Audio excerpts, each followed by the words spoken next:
Përshëndetje, ç'mund të thoni diçka për situatën sot në shoqërinë shqiptare? Po, ne për momentin në Shqipëri jemi përballë jo një sistemi politik të mirëfillt, po jemi përballë një sistemi deri diku gati kriminal, një strukturë kriminale, i cili ka ngritur një strukturë ekonomike, mund ta quajmë edhe piramidale, i cili ka mbajtur pezull ekonominë e vendit dhe njëkohësisht të gjithë sistemin bankar, duke krijuar edhe fluska imobiliare në sektorin e ndërtimit. Hetimet e fundit të Sparkut tregojnë që kemi afërsisht bërë me 16 miliard euro dhe vetëm këtë javë janë sekuestruar vetëm mbi 800 milion euro. Bëhet fjalë për 1/16 e ekonomisë gati informale dhe kriminale, e cilat sipas dhënave zyrtare janë të dhëna të cilat gjithmonë më tepër janë duke u injektuar në ekonominë lokale dhe duke prishur ekonominë familjare të qytetarëve të Shqipërisë. Kjo që është duke ndikuar tek pronat, tek banesat, por njëkohësisht edhe çmimi i përditshmërisë. E ardhmja nuk është mbase ne mund prosperojmë si një mënyrë demokratike për një të ardhme të Shqipërisë me vota, me seksione të ndryshme, me grupe dhe me të ardhme politike. Por ajo çfarë kuptojmë, domethënë është mbi të gjitha që ne kemi një borxh galopant. Jemi duke krijuar një fluckë imobiliare e cila shumë shpejt me frikën më të madhe timen si një ekspert i urbanistikës do të krijojë një krizë të paparë, një krizë të paparë në ekonominë e Shqipërisë, sepse ne mbi të gjitha i kemi dhënë prioritet paras, jo vetëm si shoqëri, por edhe si institucione, dhe kjo gjë do të na kthehet mbrapsht. Do të na kthehet mbrapsht dhe shpresojmë që në të ardhmen të mos jenë qytetarët e thjeshtë që do të paguajnë, por të jenë vërtet ato që kanë krijuar krizën, që të paguajnë këtë lloj sistemi krize që kanë krijuar. Është një sistem vërtet shumë i brisht, për momentin ne nuk jemi duke kuptuar këtë lloj gjëje, por me rënien e sistemit të Ramës dhe qeverisjes do të bie njëkohësisht edhe një sistem oligarkik i madh, i cili do të ketë dëme të pallogaritshme tek ekonomia familjare.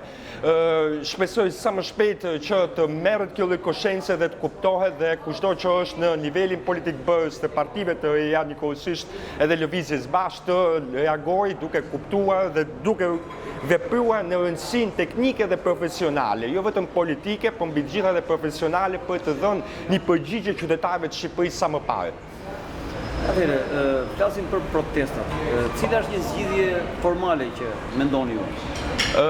Protesta ka qenë një protestë masive, mund ta quajmë kështu. Fuqia më e madhe ka qenë prania fizike e qytetarëve të Republikës Shqipërisë, normalisht që ka pasur edhe fjalime nëpërmjet mikrofonit deri diku të artikuluar, por mikrofoni nuk mund të quajmë se ka qenë mbi numrin, sasinë fizike, pra afasia fizike ka prevaluar në të gjithë sistemin e protestave dhe njëkohësisht është edhe përgjigjja e duhur ndaj këtij sistemi i cili ka marrë frymën e ekonomisë. Është e vështirë të parashikojmë të ardhmen dhe mbi të gjitha të parashikojmë se çfarë do të ndodhi politikisht me Shqipërinë. Ajo çfarë është e qartë është që sistemit e Edi Ramës, sistemit ekonomik dhe njëkohësisht Berishës i ka ardhur fundi. Është një sistem i cili bazohet mbi injektimin e kapitaleve të huaja në Shqipëri, pak a shumë ashtu që mund të quajmë edhe sistemet piramidale ekonomike të 97-s, por ndryshe nga 97-a, këtë herë parat janë marrë nga jashtë dhe janë injektuar në Shqipëri. Ky do të jetë së zbon një fundi ashtu siç ka ardhur edhe për shumë sisteme të korruptuara historikisht në të gjithë botën. Atëherë, për përmbytjen e Durrës keni folur. Jeni nga të partët që keni folur. Si parashikoni si vjet? Në vjesht, do ketë përmbytje Durrësit?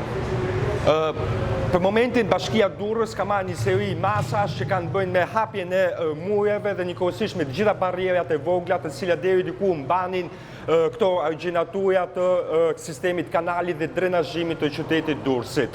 Në momentin që kanë filluar prishjet masive të mureve dhe njëkohësisht të gjithë këtyre bllokimeve të vogla që kishin krijuar qytetarët të tubave të ndryshëm, dëmet do të jenë të pallogaritshme sepse për momentin nuk janë duke u ndërtuar argjinatura natyrale për çfarë kanaleve kulluese dhe hidrovorit dhe kjo do të jetë gjithmonë edhe më tepër në dëm të qytetarëve. Pra nuk do të kemi më vetëm një ujë i cili flen për ditë të tëra, por do të kemi një ujë që jo vetëm flen, por mbi të gjitha vërshon me një forcë shumë të madhe dhe mund të ketë edhe dëme të pallogaritshme tek pronat dhe tek pasuritë e qytetarëve.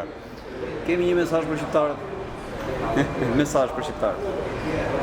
Mesazhi më i rëndësishëm për shqiptarët është që të mblidhen sa më shumë, të artikulohen sa më shumë dhe mbi të gjitha të veprojnë bashkërisht për të larguar sa më parë këtë sistem të kalbur dhe njëkohësisht të gjithë profesionistëve të japin mendimet e tyre nëpërmjet shkrimeve, nëpërmjet postimeve të ndryshme mbi zgjidhje teknike dhe profesionale dhe të bashkohen me rrisit politike që janë në këto ditë. Faleminderit.